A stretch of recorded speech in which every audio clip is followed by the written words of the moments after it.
Nafasi hii pia kuwapongeza wenyeviti na wajumbe wa tume hizi kwa kukubali kutwishwa jukumu hili zito.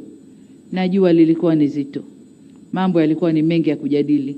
Mizunguko ilikuwa ni mingi. Kuonana na watu wengi wenye mawazo tofauti ilikuwa ni jukumu zito. Lakini ni muhimu sana kwa nchi yetu.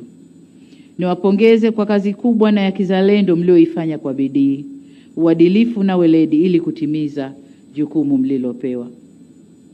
Waheshimiwa wenyeviti wa tume na ndugu wajumbe, nimesikiliza kwa kina taarifa za tume zote mbili na kutazama makala ya video iliyoandaliwa ambayo imeonyesha hali halisi ya maeneo mliyoyatembelea. Kimsingi, taarifa za tume zimeonyesha umuhimu wa kulinda mfumo ekolojia unayounganisha eneo la hifadhi ya Ngorongoro, pori la akiba Pololeti na maeneo ya Ziwa Natron.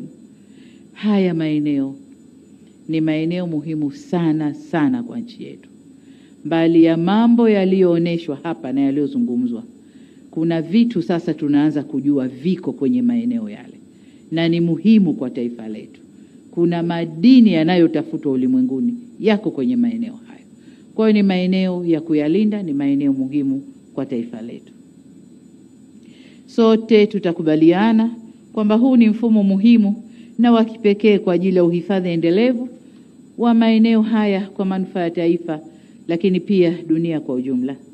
Taarifa hizi pia zimetupa taswira halisi ya changamoto za utekelezaji wa zoezi la uhamaji wa hiari kwa wakazi wa eneo la hifadhi ya Ngorongoro kwenda Msomero, Kitwaibi, Saunyi na maeneo mengine.